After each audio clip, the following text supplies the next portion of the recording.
right at the very heart of Christianity, there's this huge, profound paradox. How can an ancient Roman instrument of torture, a symbol of just unimaginable pain and public shame, become the world's most recognized symbol of hope, love, and salvation? It doesn't make sense on the surface. So how did this happen? Let's dive in and really try to understand the meaning behind this incredible transformation. So, to help us unpack all of this, we're going to lean on John Stott's masterpiece, The Cross of Christ. For decades, this book has been considered one of the most respected and, frankly, authoritative explorations of the subject. It really distills a lifetime of deep theological thought and pastoral wisdom. Right, so this is the big question, isn't it? How on earth did this happen? How did a gruesome device for execution completely transform into this single defining image of a global faith? To get to the bottom of this, we've got to go all the way back to the beginning. Okay, so let's start by approaching the cross and trying to understand just how central it was, not just for the church that came later, but for Jesus himself. Now, this idea kind of flips everything on its head. According to the Gospels, yeah, Jesus' teachings and his miracles were absolutely vital, but they weren't his ultimate mission. He talked about his coming death over and over again. This wasn't some tragic accident he was trying to dodge. Nope. He called it his hour, the deliberate climax of his entire reason for being on earth. And here, we get the why straight from him, in his own words. He saw his death as a totally voluntary, purposeful sacrifice. The key word here is ransom, a payment made to set someone free. This wasn't a pointless death. It was a rescue mission. But a rescue from what?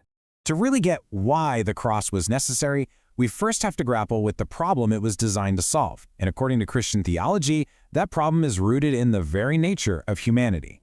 The Bible, well, it doesn't pull any punches when it describes the human condition, spiritually speaking. It uses some really stark terms. First, it says that humanity is dead in our sins. Basically, we're spiritually powerless, totally unable to fix our own broken state. And because of that spiritual deadness, we've got the second issue. We are alienated from the life of God. We're essentially cut off from our own source of life and goodness. And the result of all that?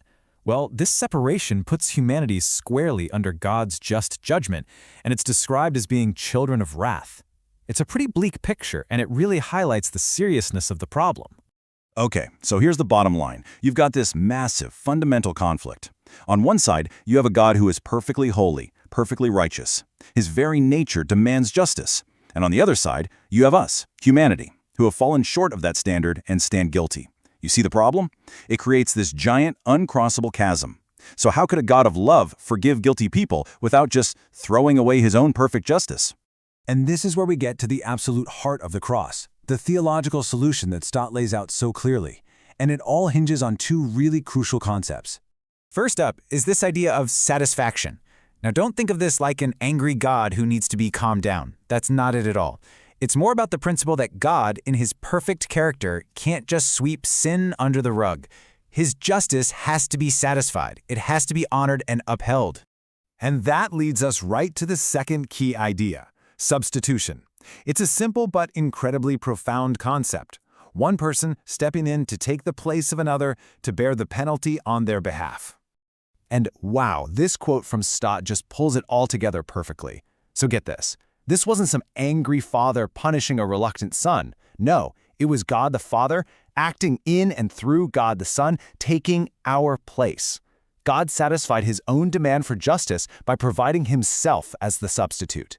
This is the divine rescue. Okay, so if that's the how, then what about the what? What did the cross actually achieve? Well, Stott lays out three grand achievements that all flow from this single event. And the results are just massive. First, the salvation of sinners. This is the big one, right? It includes our justification, where our legal standing before God is changed to not guilty, and our reconciliation, where that broken relationship with God is finally restored. Second, the revelation of God. The cross is the ultimate display of who God is, holding his perfect justice and his incredible love in this breathtaking tension. And third, the conquest of evil. On that cross, Christ won a cosmic victory, breaking the power of sin and death for good. But here's the thing. The cross isn't just some old historical event you read about in a book, or some dusty theological idea that we just study. According to Stott, it has massive implications for how we live our lives, right here, right now. This is where we see this really important shift. The cross becomes more than just something Christ did for us. It becomes a pattern for us to follow. It's meant to shape our values, our relationships, our entire way of being in the world. So what does that actually look like in real life? Well, first, it means self-denial. And we're not just talking about giving up chocolate for a few weeks. It's this fundamental renouncing of our own right to be in charge, to go our own way. Second, it gives us a new ability to love our enemies, reflecting the kind of love God showed us when we were his enemies. And third, it gives us a new courage to face suffering, because we know that God can bring purpose and even glory out of our pain. I mean, listen to how starkly the theologian Dietrich Bonhoeffer put it. He said, when Christ calls a man, he bids him come and die. To follow the crucified Christ is to accept a call to die to our old self, to our pride, to our sin, to our right to our own lives. It's a radical, radical call to a completely new way of living. And that really brings us back around to where we started. The cross of Christ. Is it a pivotal event in history? Is it a complex doctrine at the core of theology? Or is it a radical pattern for our daily lives? As John Stott so brilliantly explains, the answer isn't or.